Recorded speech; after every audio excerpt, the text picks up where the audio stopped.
a distant celestial body lies a race called the Quintaglio, a race of human anthropomorphic dinosaurs. They seem to evolve from from other dinosaurs the way how we evolved from apes.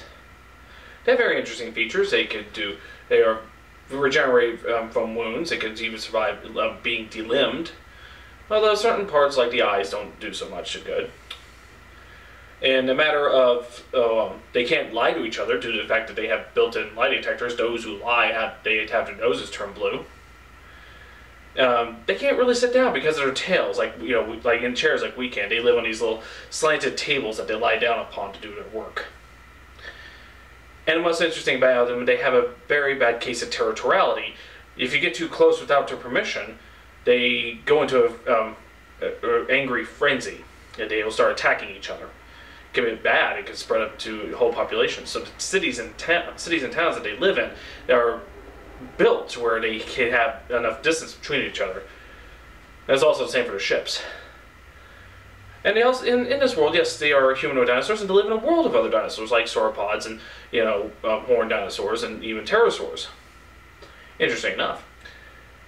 Now we talk about one in particular, one whose name's Afson.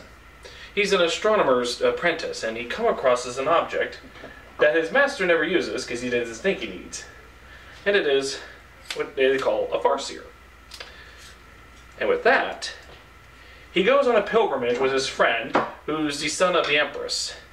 You see, to go on the current main religion there has this thing about going on a pilgrimage by ship up in a direction to see the face of God. And they all have to make that journey, at least once in their lives. But Sal Afson goes with him, with his friend, and while on the ship, he takes the Far-Seer and makes observations. He finds out that many of the things they knew were wrong, and the face of God wasn't the actual God itself, but a planet. So he starts putting things together. And then he comes to a conclusion that may shake the foundation to understanding the cosmos.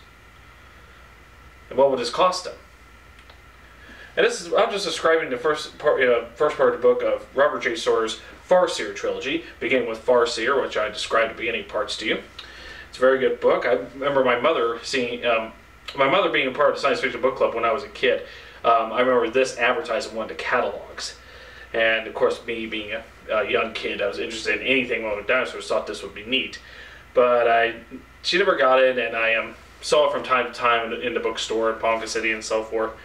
And it wasn't until after high school that I asked an uncle of mine who said he could, if there's books I wanted, he could look for it in the city. And I told him, well, if he could get these this trilogy there, I'd be happy for it. He got me the first and the third, but he never could find a second. I asked a couple of friends of mine, but there was no help for, where they were at either. It wasn't until a few years later that I was able to find a copy of the second book for sale in the Ponca City Library for 25 cents. And then I read it, and I was satisfied with it. So what I described the first book, and if you haven't figured it out, this one kind of parallels the events of Galileo. The whole trilogy has a character that mimics someone from our world that made major breakthroughs in the way we think. With Galileo equating for Afson, in the next book, Fossil Hunter, Afson's son, Taroka, is a geologist. And through looking at the fossil record, and through his explorations in other parts of the world that they haven't explored, he starts making a connection of all living things. And they also found out that something is not quite right with their origins. So, and also, between these two books, they found out that there's a problem with their planet. See, it's not actually an actual planet, but a moon orbiting a planet. And it's becoming a problem because there's signs that the world might actually come to an end. So they have to start investigating, in their origins, and hopefully find a solution, which they'll find out in Foreigner. And in this one, while not a main character or the focus of the story, Afson talks to somebody who will, and this individual would be pretty much parallels to Sigmund Freud. And as I mentioned, the Daggerman frenzy that they, mentioned earlier, they start when Afson was talking to this one, basically, or a psychiatrist. They may find a connection of what happens with, how this Dagmont that they all possess comes about. So yeah, throughout this you go through a wonderful set of characters that are no humans at all, and they're all, sorry for talking, as I am, but it's a very good trilogy, especially if you're into dinosaurs and you're not, and it's hard to find good novels involving dinosaurs in it that isn't like your time travel stories or Lost, the Lost World.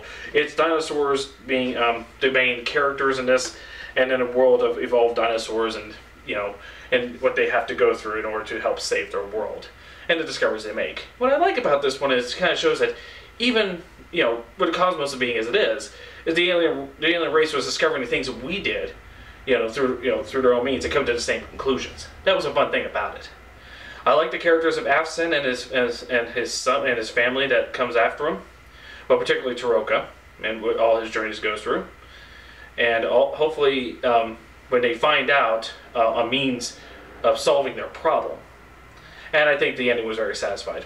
Robert J Sawyer wrote these back in the early '90s, and I've been told they were sort of a sleeper hit, and it's unfortunately because I think something like this, especially for people who love dinosaurs, are pretty much missing out. I'm sure you can find it on a digital format for your tablets, or you could probably order the books themselves online.